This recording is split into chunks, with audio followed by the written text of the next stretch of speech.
पुढची बातमी पाहूयात। रविकांत तुपकर शेतकऱ्यांना घेऊन आता मुंबईमध्ये येण्यावर ठाम आहेत, कारण मुंबईकडे रवाना होणाऱ्या कार्यकर्त्यांना आता पोलिसांनी ताब्यात घेतलाय। खालापूरमध्ये पोलीस आणि शेतकऱ्यांमध्ये जोरदार संघर्ष देखील पाहायला मिळतोय।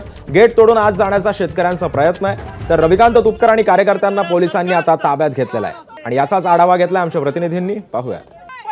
रविकांत तुपकर हे मुंबईच्या दिशेने निघालेले, मात्र पोलिसांनी त्यांना इथं अडवलेलं आहे। तुम्ही पाहता की रविकांत तुपकर आणि पोलिसांमध्ये संघर्ष होताना दिसतोय।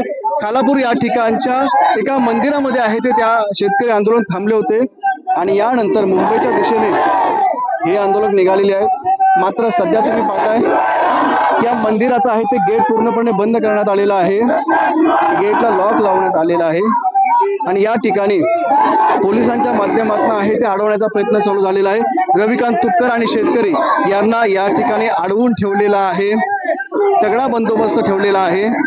कुठल्याही परिस्थितीमध्ये हे शेतकरी आंदोलक मुंबईला जाणार नाहीत याची या ठिकाणी काळजी खबरदारी ही पोलिसांच्या माध्यमातून घेतली जात आहे।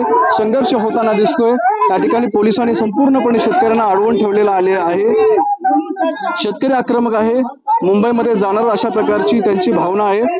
आपण जर मागण्या बघितल्या याच्यामध्ये तर सोयाबीनला भाव देण्यात यावा, 7/12 कोरा करण्यात यावा, या ठिकाणी ऊसाला 1 रुपये एफआरपी मिळावा अशा प्रकारची ही मागणी रवी तुपकर यांच्याकडून करण्यात आलेली आहे आणि त्यामुळेच कुठेतरी आता हा आंदोलन या ठिकाणी होताना दिसतंय। रविकांत तुपकर हे आक्रमक झालेले आहे, या ठिकाणी पोलीस बंदोबस्त तैनात करण्यात आलेला आहे, पूर्णपणे त्यांना जाऊन दिलं जात नाहीये आणि संघर्ष आता या ठिकाणी पोलीस आणि शेतकरी बांधवांमध्ये होताना दिसतोय। आपण पाहतोय की हे संपूर्णपणे शेतकरी आहेत, हे बुलढाण्यावरून आलेले आहेत आणि या शेतकऱ्यांच्या माध्यमातून या ठिकाणी हे आता आंदोलन केलं जात आहे। विनायक पाटील, एबीपी माझा, खालापूर। एबीपी माझा, उघडा डोळे बघा नीट।